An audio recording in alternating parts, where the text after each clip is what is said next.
Good morning, team.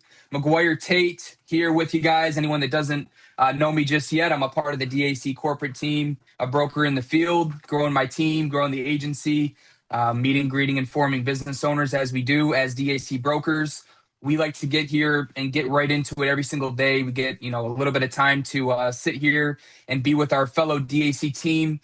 We share a quick funding story. We get some motivation, get our hair on fire, remember why we're here, what we're doing, and then we get out there and tackle the rest of the day, no matter where we're at in the country, right? We're all representing the same royal blue and white DAC team, and we're doing it the right way, right? And as DAC brokers, I thought of it this morning. I was taking my morning shower, and I get some, just some time to be in my own thoughts, and as I'm starting the day off, and I thought of our role as DAC brokers in a metaphorical way is, we're here to, we're in a relay race, right? This relay race of figuring it out.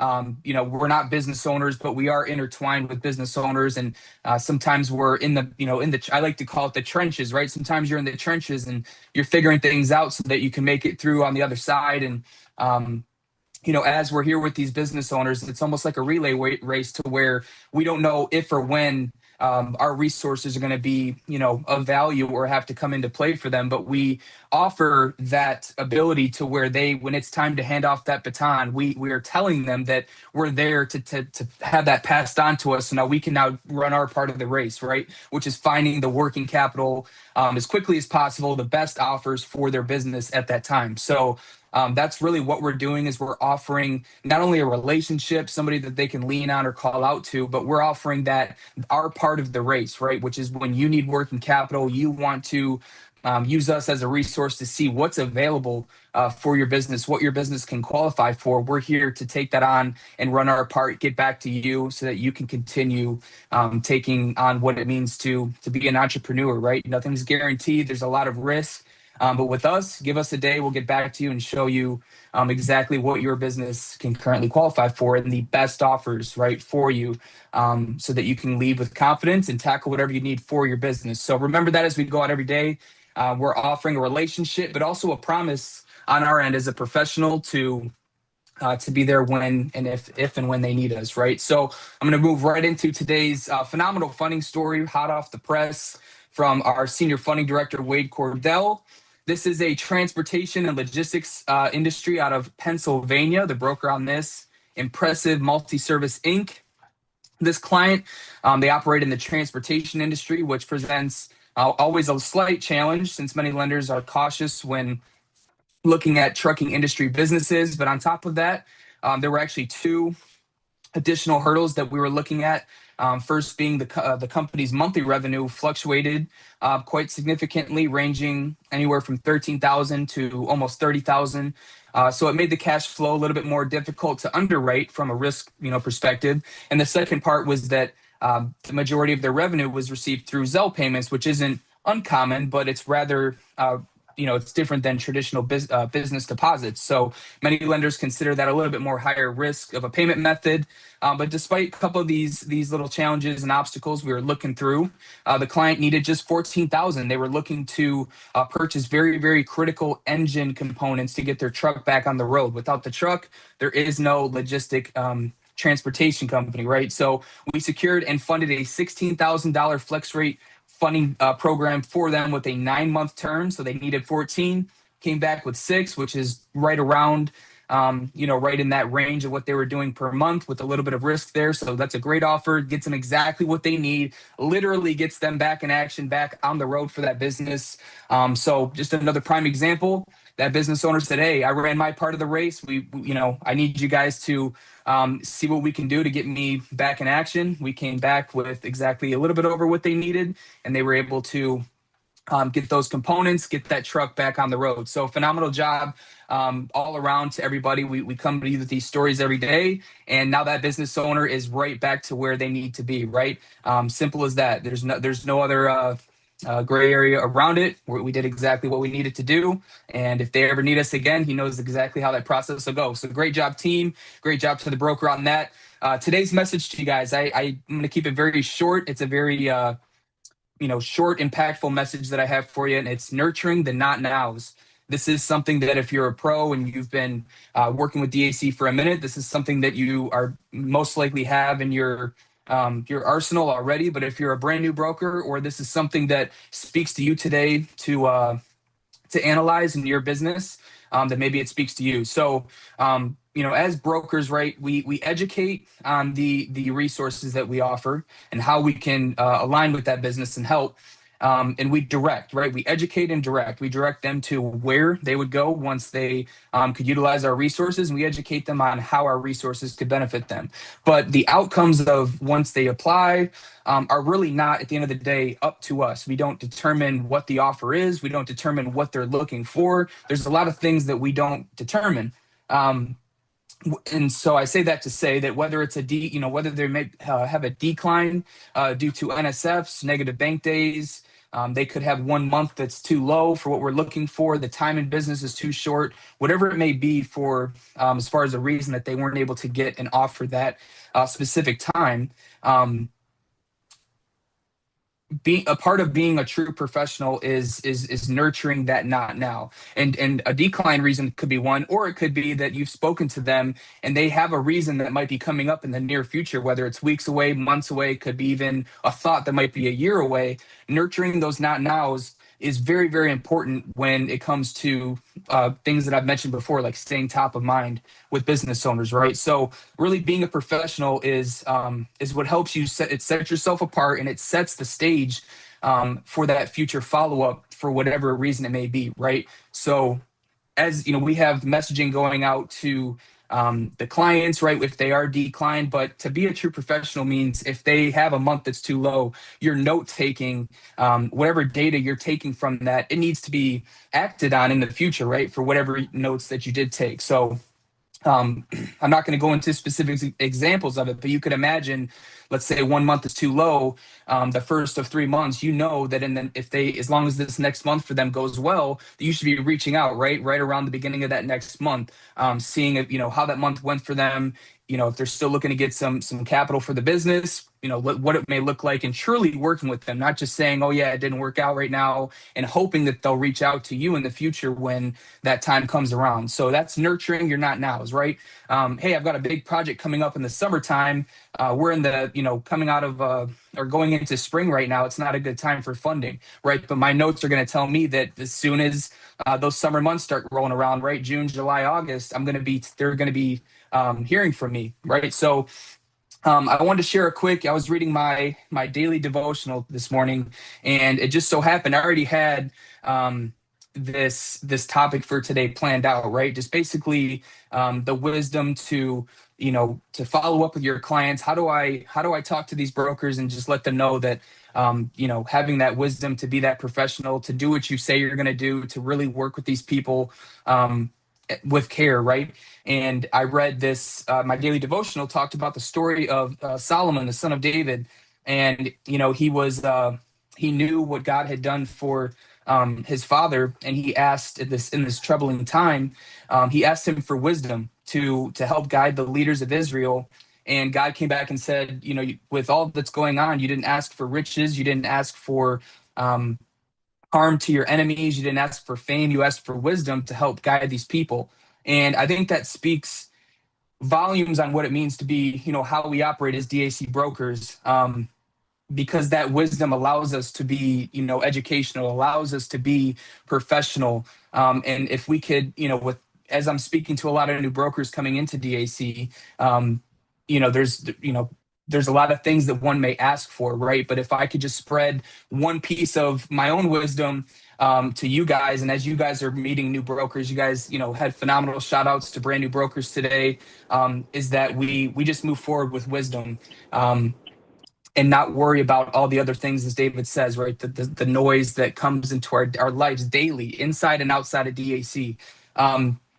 So I wanted to keep that short, but obviously a little bit of passion comes out there. So just move forward with wisdom. Know that that's what's going to push us across the quote unquote finish line, which is really just doing what we aim to do, which is help business owners out there when the time is right. I always end out with a quote today. I know that was almost quote-esque, but this one is from John C. Maxwell. It says, motivation gets you going, but discipline keeps you growing. Motivation, it gets you going, but discipline keeps you growing, right? We get here every day, we get pumped up, we all get on the same page, and then we go out there. But the discipline, the following up, the nurturing, the not nows, the consistent following through of what we say we're going to do, right? Plant your belief, plant your why, and then literally plant your foot in the ground and get going. That's what we do every day. It's not easy, but we're here to I keep this up. I don't know who said this, it was a long time ago. I keep this on my computer every day. It says, do today what others won't, so that tomorrow you can do what others can't. And that's exactly what we do every day, guys. Keep our head in the game. Know that you're a part of a phenomenal family of other folks doing exactly what you're aiming to do. And you can lean on us at any time. I love you, God. I love you guys. God loves you more. We will be here tomorrow morning, 11:20 a.m. sharp. I appreciate all that you guys bring to these huddles every day. And I will just end with this. These huddles are phenomenal. Like I said last week, let's get these numbers up. We got a lot of new broker shout outs. We got dozens of new brokers coming in, and current brokers who should be plugged into these huddles daily. It's not always just about the message, but it's about being here, showing up, seeing others here when we can, if and when we can. All right. So let's spread the word. Let's go horizontal with it. Let's bring some value. Let's bring some participation, and let's rock the rest of this Monday out, guys. Let's set the tone. It's Mental Monday, as I call it. And let's rock our soda. We're approaching that hurricane season, so don't say that. It's my girlfriend's birthday around that time every year, and I say it's here, it's coming. The whirlwinds are coming. But we've been pretty lucky, I will say. Alrighty, team. Good morning to Matt. Good morning to you, sir. Good morning, Jay and Riley and Joanne. Great to have you folks with us. To get started in just a moment, so I'm going to make sure everything is set to go, and then we'll get rolling on today's Thrills and Chills Huddle with our Senior Funding Director, Wade Cordell. All right, green light is on YouTube. Mr. Wade, we are good to go, my friend. Okay, great. All right, guys, hold on one second here. Welcome, guys. I really appreciate everybody being on. It amazes me every time I get on that there isn't 500 to 1,000 people on here. I scratch my head. I just don't get it sometimes. I know people are busy, and that's great. I've been in this industry for over 10 years now. Been with David for over 9. Excited about what they're doing, understanding that business owners are rock stars. That 1 out of 10 that walk into a bank can't walk out with $10,000 in their pocket immediately. And they just don't. It's not because they're not good people. They just don't have the collateral that's required, and sometimes they need money today. I would say 7 out of 10 businesses out there, they need funding today, or at least within the next 120 to 180 days. So everybody you talk to is going to probably need funding. I was going through my recertification. Yes, I have to be recertified as well. And you know what? I loved it. It made me realize as I was going through it what makes this company so special, and why lenders absolutely love what we are and what we stand for. Today, after I give you the funding story, I'm going to go over why revenue-based lenders require these funding calls. Not all of them, but most of them require funding calls. And if they don't get a funding call, they want at least an interview with the client. And you're going to see why in a moment. But today's story is a pet here in New York. The broker is David Matos. The client actually sought working capital to repair an existing service van that he had. He wanted to buy a second used service van to expand its operations. The business generated about $24,000 in monthly revenue and had lower than average credit. However, the biggest challenge was that they already had a first position, and that made structuring what they need a little bit more difficult. That they specifically needed a 12-month repayment term to keep their weekly payments within the budget that they can afford, because we don't want to over sell any person or give them more capital than what they really need and can't afford. But after working with the lender network, we successfully secured a $27,500 funding approval. with a 12-month flex rate program that met the client's cash flow needs.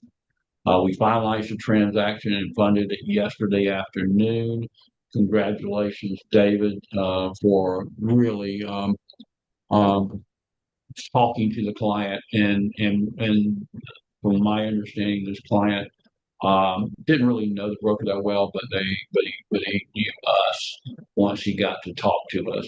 Today, again, I'm going to talk to you about something that I absolutely think is crucial for you to understand the whys behind everything that we do. And it is such a honor to be able to come on here once a week and talk to you about things that I think are special. Is the screen up okay? Yes, sir. All right. So again, why do the revenue-based funding lenders conduct these funding calls or client interviews before they fund them? Not everyone does. I mean, the A lenders very seldom if ever do that, but funding calls and client interviews are one of the most important steps, to be honest with you, in the underwriting funding process. Now, while we got financial statements we can look at, bank records, credit reports, well, credit FICOs, I should say, but basically that information, they don't tell the entire story. A live conversation allows the lender to verify information. They can assess the risk by what the person on the other end says. They can detect fraud and ensure the merchant fully understands the financing that they're accepting. Below are some primary reasons why lenders require these calls.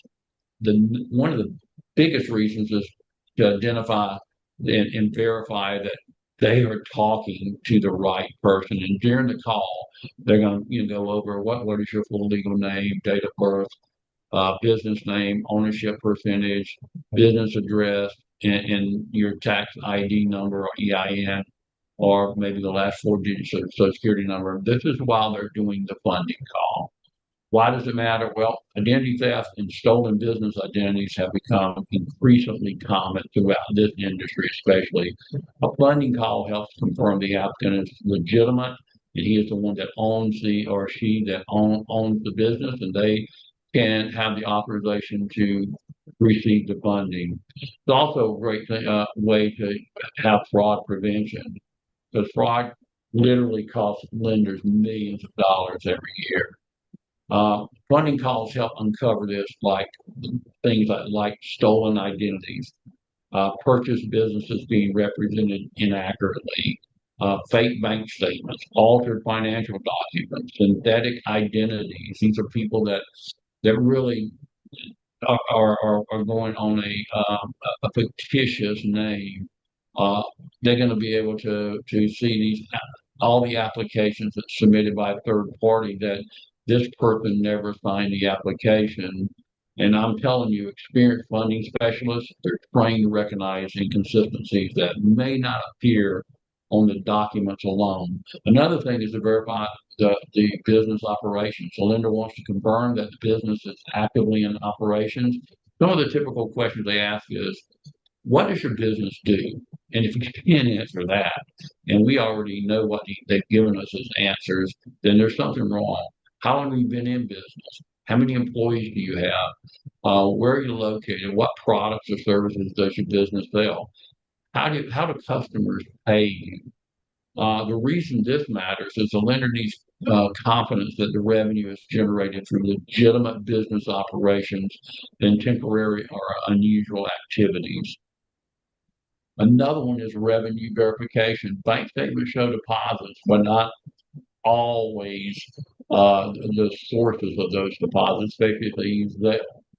The lender may ask them something like, where does your revenue come from? Are deposits from customers or transfers? That's important. As you know, if you transfer from one account to the other, that's not legitimate revenue. Or if you transfer from your personal account, it's not as well. Are these seasonal fluctuations? And what percentage is cash, credit cards, ACH, wire transfer, first, Zelle, Venmo, or checks? And why this matters is that certain types of deposits carry a much higher risk. For example, frequent transfers between accounts generally do not represent new business revenue, and therefore are not viewed as qualifying sales.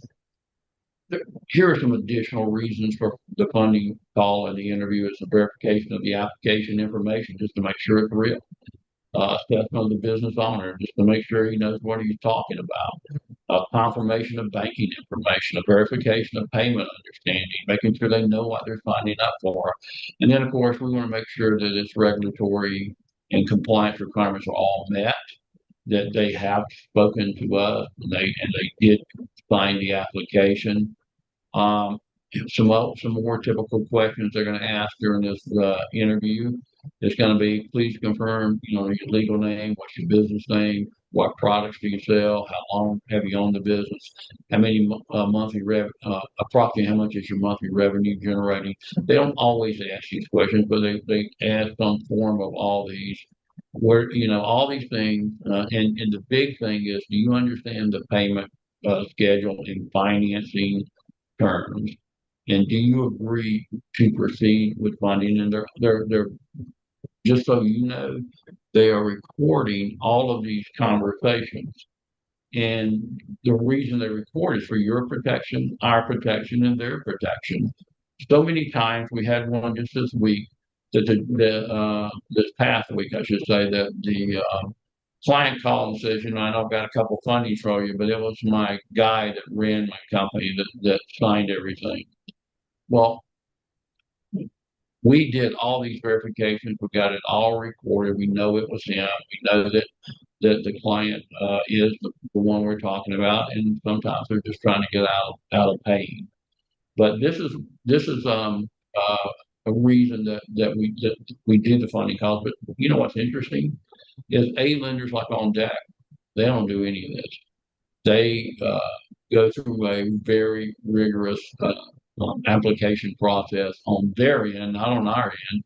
You don't see any difference, and they come back with what they think they can come. We had one today that I'm getting crazy offers from, and on that came back with $28,000. Well, there's a reason for that, and I already understand that reason, but I can't go with the on deck offer because it's not the best offer for them. I have offers of six figures for these people, and we just want to make sure that when they do that funding call, these people are legit. They understand basically what the program's all about. So that's pretty much it for today. I don't know if David's on and he wanted to make any comments at all. Yeah, I'd love to. I'd love to share something. First of all, thanks, Wade, for sharing all this great information. It's fantastic education for all of us. And you and I hear this all the time. Why do they got to do this funding call? They already approved it. The contract's already signed. And I would just ask every one of you, if you were giving money to a stranger who filled out an application online with you, you may know them, and you may feel their restaurant is superb and you don't know everything about their background. You'd probably want all that verification the way you did at the minimum, right? You probably also want collateral in case they don't pay you back. You can take their car or something because you don't know them from anyone. And so this funding call allows this industry to exist because they have to have some peace of mind. If they don't have peace of mind, they're going to decline the file.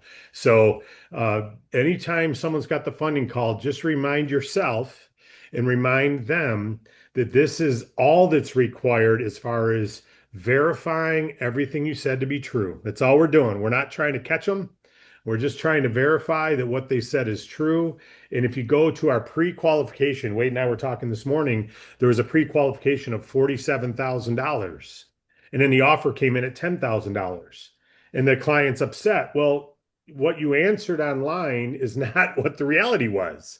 If your sales were what you said they were, you would have got 47,000, but the reality is your lowest month was far lower than what you said.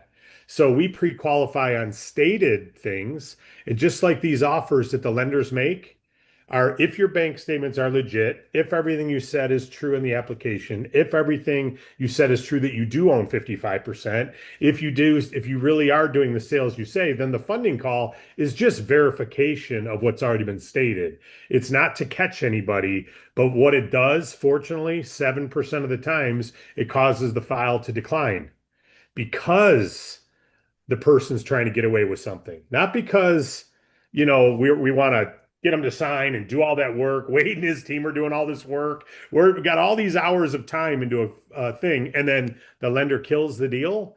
Well, that's because we verify something to not be true. So let's be thankful there's a funding process, and let's be thankful that these lenders are willing to do what they do, because without good lenders, we don't have approvals, we don't have fundings, we don't have what? Incomes and commissions and an agency that we can build. So Wade, thanks for covering everything. I think it all makes perfect sense. Anyone sees it now, they know what it is. It's nothing but a final auditing verification of everything they stated at their application, everything they submitted. Let's verify it all to be true. Let's make sure we understand what we're paying. Let's make sure it's the owner, not some manager. Let's make sure everything's in line, and then boom, we'll get you the funding. So Wade, great job. Yeah, by the way, David, we educate every client on the funding before the funding call ever happens, that they're going to get it. And these are not their friends. They're busy, because these people are incredibly friendly, and sometimes clients vomit out information that's unnecessary. Like, yeah, I'm gonna take this money and I'm gonna go on about a 3-week vacation, and then start laughing. Well, that's not good. It's being recorded, so we educate them so that they don't do missteps. Sometimes we almost never have a misstep. But I just want to let you know that, so they're not going into it blind. Guys, I really appreciate you being on here, and every day you got a professional that helps. These quarterbacks, they know their stuff, and that you need to listen. You need to put new people on. I got a guy that I recruited into the business years ago, and now he's back, and he said he wants to get really going and what have you. And these are the things that are going to be valuable to those people. And I'm going to say one final thing. The certification process is amazing. At first, it just frustrated me that I had to go through it.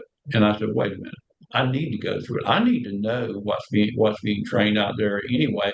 And the more I went through it, do you realize I did not make 100 on every one of these? One of them I went too fast on and clicked the wrong one. And then the other one I just clicked 2003 instead of 1991 for the when the whatever it was, the telecommunications PCPA took place.